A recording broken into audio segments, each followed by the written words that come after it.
Hello everyone. I just want to tell you that the MVP version of Pennysia is now considered old. Since the last episode where we started Build in Public series, and we developed another version which is an improved version of the Pennysia. So if you are new, you don't know what Pennysia is, you have no clue, this is the video for you. So Pennysia is then, you can think of it as an AMM protocol. We are building two things here. One is that we come up with our own AMM formula, the geometric Interpolant AMM. I know it sounds technical, but I'm not going to tell you the mathematical properties or the stuff that's technical. On this episode, I'm going to show you just what is its impact, how can it do, and what is the disruptive properties. And the second is the LPM, Liquidity Prediction Market, that we improve it further from our MVP version. So statement 1, people want an infinite range AMM. So let's put ourselves on the projects too. If you're a project, you're a new protocol, you want to, let's say, create our own token, doing some stuff on your ecosystem, trying to incentivize users or share revenue. It's very hard for them to create their market on a concentrated liquidity AMM, right? Because there's no guarantee that the liquidity will be available as the price moving to infinity. But Uniswap V2 or the infinite range liquidity AMM does, but it's not capital efficient, right? So let me show you why people want Uniswap V2 version kind of thing back. Proof by TVL and adoption first. On TVL, you can go to Uniswap website or application, and you can check the TVL yourself. I have been witnessed this since March 2025 that V2 TVL was rising up, and now it's beating the V3. And it's not about Uniswap alone. You can check on the PancakeSwap on DeFi Llama. The V3 with the concentrated liquidity only have the roughly 500 million TVL. Why the infinite range or Uniswap fork version of V2 it's 1.9 billion. And in terms of adoption, if you can see that all the Uniswap forks TVL combined it's 3.3 billion, but Uniswap V3 forks only 2 billion. And it's not only the TVL, but adoption here means the number of protocol that fork it as well. Uniswap V3 have like a 184, you can cut it here, 181 protocol that forks it. And for Uniswap V2, it's go to 700. So that's about the TVL and adoption of the infinite range AMM. And proof by academic evidence, you can go to our GitHub here, the Pennysia. You can go to paper, and we already compiled 18 academic sources where you can check it out that Uniswap V2 LPs are more profitable than V3. So it's said that Uniswap V2 it's more general purpose and it's just better for general public. So now let's say we're gonna put ourselves on the LPs too. What LP wants, right? In Uniswap V2 you provide infinite range, of course it's good, but it's not capital efficient. The return, the API is so low. You want to concentrate it. Now there are two ways to concentrate it. Or the market today actually has been like this from 2021. On Uniswap V3 or now V4, the concentrated liquidity work like this. You are adjusting the distribution, but it's remained a flat line here. But the good thing is, it supports multi-concentration level, and you can customize ratio as much as you want. You can provide this amount of token X and token Y. And the con is, there's no auto-compile reward. It can get out of range, and you have to rely on a third-party AMM protocol, right? It's better to provide liquidity on a third party that try to auto-compile reward for you rather than you provide liquidity directly on Uniswap. let's say you invest something and you get a return of 70% per year every day, and those fee you don't just earn reward and you auto compound it back every 10 minutes. The return from 70% is converted to 101%. That's matter, right? Risk of permanent loss. There are many claims that concentrate liquidity like AMM like this come up with just impermanent loss, but when the price is getting out of your range, you're earning nothing, right? Second is, if you're like me, the people that came from the last cycle, I was in crypto in 2019 and been in heavily investigating in DeFi since 2021, if not late 2020. Majority of tokens, most projects didn't survive, which means they never come back to your range again, and that is considered permanent loss. The fifth is it's non-fungible LP token, which means you cannot use it anywhere else. Another way, which I consider better, it's use the curve-based concentrated liquidity, like protocol like Curve Finance and Solidly for stable swap. Instead of provide liquidity like this, you provide liquidity like this instead, and that gives you infinite range with a focal range. The pro here is, one, you can have fungible LP token. You can use to farm and get a liquidity mining anywhere else. Second, it's auto compound reward. Three, it never get out of range. So you are earning 24/7 forever. Four, there's no permanent loss because you are always in range. Five, you can set and forget.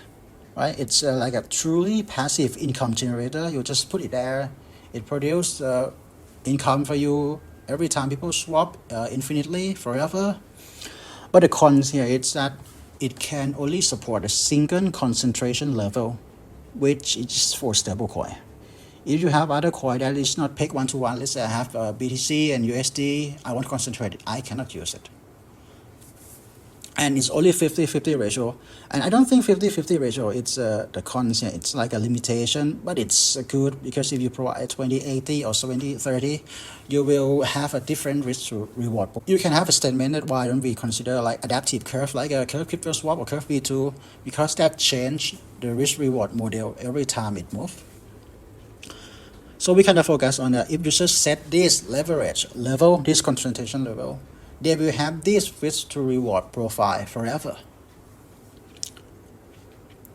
So we built geometric interpolant AMM. We can support multi-concentration level, and user can select their own leverage here. And it's at infinite range. So that is like if you want to provide liquidity, let's say for BTC or BTC with dollar, you can just select how much leverage you want, and it just runs forever. And the performance, we did a performance test and we published it on X and on our Discord. So it can replicate the Uniswap V2 concentration level, which is flat, and all the way to the stable swap in curve and surpass the Solidly one. In fact, this is only a sample that we pick. We can come up with with this hyper concentrate level that can surpass even the curve stable swap, but probably not recommended because you're very close to gamble. So the second statement is market are biased. So are people. So how to earn more when market moves without facing extra risk? That's the target of the liquidity prediction market feature. So let's say you're providing liquidity on any protocol, and the rewards are accrued to your liquidity. It's auto compound. We can separate it into principal and the income. All right. So one way to earn more is adjust liquidity, meaning that if you predict that the BTC will goes up and you're providing liquidity in the BTC and dollar, you don't want to provide 50-50. You may want to provide 80 BTC and 20 for dollars. But you will get most impermanent loss versus you provide 20-80, right? You will get less impermanent loss, but the total value of your liquidity is lower. So that's why 50-50 balance to both both, and it's meant for general public. So if you adjust liquidity like this, the ratio between the two, it will change the risk to reward profile. And if as the price go up and down, you will start to losing the principal. Another way that we focus on is adjust the rewards. So we just let you guys to provide liquidity in 50-50, no change in risk reward profile, no change in token ratio. But the reward you will get could be more, could be less, depends on your market bias. Let's say you provide liquidity in the BTC USD here. You can see it as a LP token that consists of 2 tokens each side. On other AMM, it's just like that. But on the Pennysia, you will need to select the bucket to provide liquidity to. We have 2, right? Long BTC or short USD and short BTC. Let's say you want to bias toward long BTC. So you just take a 70% allocated to the long BTC bucket and 30% to the short bucket. And next is John. I know who it is, but he buys BTC, so price of BTC rise up. So what's gonna happen is the liquidity of BTC in both long and short is gonna be taken both proportionally. So both are used to for a trade. And then John will also give away USD, right, in exchange. So they both earn USD. But again, he has to pay fees. And because he buys BTC, the price of BTC is going to go up. So we charge fee in both sides. And we put this fee on the correct prediction. BTC price rise up, long BTC going to get the fee. And this is dual, so two-way fees, which mean let's say another exchange charge you 0.3%, we charge 0.15%, but 2 sides. So it's similar to 0.3%. So now you can see that if you predict the correct direction, you get 2 times of the fee. And if you are wrong, you're in a short BTC, you just receive no fee, right? You just get IL. They both get IL, but one get 2 times of the fee. And if the price swing back again, everything gonna return to original. And yeah, you can be 100% in one bucket if you want. Imagine like the price start to rise up, you want to be in a long bucket, and then once it's started falling down, you want to change it to short bucket so that you can earn 2x of the fee all the time. You can be neutral as well, 50% long, 50% short, so you get 1 time of the fee. And this is exactly the same as provide liquidity on other AMM. And you can swap between long and short anytime. LP, there are 3 sources of income here, right? The John buy BTC, so he pays swap fee, and LP earns swap fee. But once you trade from long to short, you also have to pay fee as well, because that is counted as a swap. So that's a second source of income. The third is when you want to withdraw the liquidity position, whether long or short, you have to pay another fee.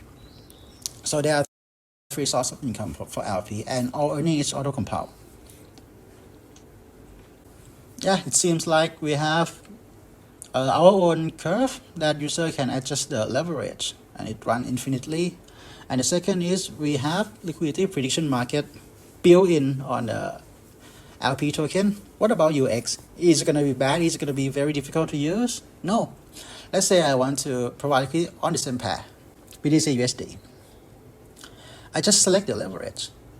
Leverage here, it's like when you open a long short position on Binance Future, just one tiny slide bar, 1x, 2x, 3x, 4x, up to 99x, let's say. And then you select the bias, whether you want liquidity to be neutral, or you slide to a little bit long, a little bit short. That's it. Enter the amount, and it's done. And next is Pennysia consists of 3 elements, the AMM, LPM that we cover today. The next episode, we're going to talk about how we distribute value of the protocol to the people and participants. So here, project resource. If you want to connect, contact. If you want to invest, you want to work with us, or you want just to talk to me. See ya.